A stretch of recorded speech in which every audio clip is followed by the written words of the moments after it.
പുതുവർഷം തുടങ്ങിയിട്ട് എല്ലാവരും ഹാപ്പി അല്ലേ? എല്ലാവരും ഹാപ്പി ആയിരിക്കാം. ഞാൻ മുത്തുമണിന്ന് വിളിക്കുന്നത് നിങ്ങൾക്ക് ഇഷ്ടമല്ലേ? ബഹുമാനക്കുറവൊന്നുമല്ല കേട്ടോ, സ്നേഹം കൊണ്ടാ.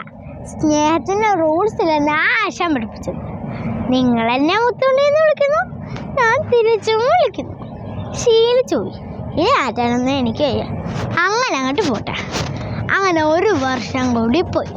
പുതുവർഷത്തിൽ എന്തെങ്കിലും മാറ്റങ്ങൾ ഉണ്ടായോ? പുതിയ തീരുമാനങ്ങൾ വല്ലതും എടുത്തോ? എവിടുന്ന്? എനിക്കൊരു മാറ്റമുണ്ടായി. എനിക്ക് 9 വയസ്സായി.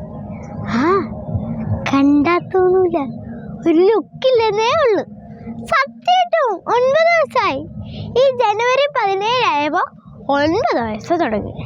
അപ്പോൾ എല്ലാവരും എഴുതി വെച്ചോ, എല്ലാ ജനുവരി 17 ആകുമ്പോൾ ഹാപ്പി ബർത്ത്ഡേ ഐഷു കുട്ടി, ഹാപ്പി ബർത്ത്ഡേ ഐഷു, വിഷ് ചെയ്യാൻ മറക്കണ്ട. പിന്നെ ഗിഫ്റ്റ് വെച്ചോ, കുഴപ്പമില്ല, ചോക്ലേറ്റ് മതി. അപ്പോൾ കഴിഞ്ഞു പോയ എല്ലാ പ്രശ്നങ്ങളും പറഞ്ഞിട്ട് പുതുവർഷത്തിൽ പുതിയ തീരുമാനങ്ങൾ എടുക്കണം അല്ലേ? നമ്മുടെ അഭിഷേക് സാറ് പറഞ്ഞ പോലെ എല്ലാവരും പറ, ഈ ഗവൺമെൻറ് എന്താ ഇങ്ങനെ, ഈ നിയമങ്ങൾ എന്താ ഇങ്ങനെ, ഈ റോഡ് എന്താ ഇങ്ങനെ, എല്ലാവരും പറ പറ, ഈ നാട്ടുകാരെന്താ ഇങ്ങനെ, എൻ്റെ ബന്ധുക്കൾ എന്താ ഇങ്ങനെ, എൻ്റെ ചുറ്റുപാടെന്താ ഇങ്ങനെ, അതൊക്കെ നിർത്തിയിട്ട് ആ ചോദ്യം ചോദിക്കണ്ടേ? സമയല്ലേ? മാറ്റം വരുത്തണം, ജീവിതത്തിൽ മാറ്റം വരണം. ഇപ്പൊ ഞാൻ സാധാരണ വീഡിയോ തുടങ്ങുന്ന സമയത്ത് എല്ലാവരും ഹാപ്പി എല്ലാം ചോദിക്കാറില്ലേ? എങ്ങനെ ഹാപ്പി ആയിരിക്കാം? അതിനാദ്യം വേണ്ടത് പുറത്തു നിന്നും ഒരു ടെൻഷനും ഇങ്ങോട്ട് എടുക്കാതിരിക്കുക. ആവശ്യത്തിലധികം ഇവിടെ ഉണ്ടല്ലോ, പിന്നെ എന്തിനാണ് പുറത്ത് നിന്ന്? ഇവിടെ ഉള്ളത് അങ്ങോട്ട് കളയാൻ നോക്കുക. പിന്നെ സന്തോഷം കണ്ടെത്താനുള്ള വക നമുക്ക് ചുറ്റുമുണ്ട്, അത് നമ്മൾ കണ്ടെത്തുക. എല്ലാത്തിലും സന്തോഷം കണ്ടെത്തണം. സന്തോഷം നമ്മളെ തേടി വരുമോ? ഇയാൾക്ക് ഇത്തിരി സന്തോഷം കുറവാണ്, കുറച്ച് കൊടുത്തേക്കാന്നും പറഞ്ഞ്. അപ്പോൾ സന്തോഷം കണ്ടെത്താനുള്ള കുറച്ച് ടിപ്പുകൾ ഞാൻ പറയട്ടെ. നിങ്ങൾക്ക് അറിയാവുന്ന കാര്യങ്ങളാണ്, എന്നാലും ഞാനൊന്ന് പറയാം. പിന്നെ ഞാൻ പറയുമ്പോൾ വലിയ വായിൽ കൊച്ച വർത്താനം പറയുന്നെന്ന് പറയരുത്.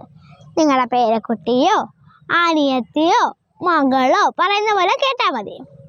അപ്പോൾ ആദ്യത്തെ ടിപ്പെന്ന് പറഞ്ഞാലേ, രാവിലെ എഴുന്നേൽക്കുക.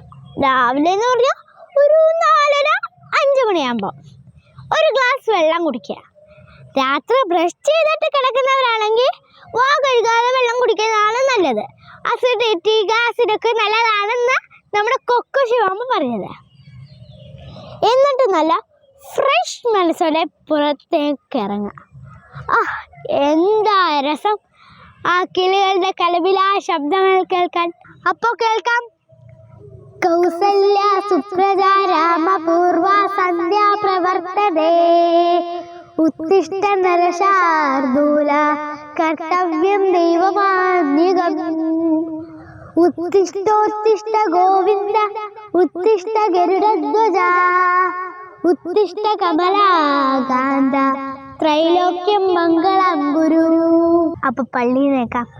അല്ലാഹു അക്ബർ അല്ലാഹു അക്ബർ അസ്സലാത്തു ഖൈറും മിനൻ നൗം. പിന്നെ തൊട്ടടുത്ത ചർച്ചുകൾ കേൾക്കാം. അല്ലേ, ഇതൊക്കെ ഒരു പ്രത്യേക വൈബാ. ഇതൊക്കെ കേട്ടുണർന്നാൽ അന്നത്തെ ദിവസം ഹാപ്പിയാണ് അല്ലേ? പിന്നെ ഇതുപോലത്തെ പച്ചപ്പൊക്കെ കാണുക, നടക്കാനിറങ്ങുക,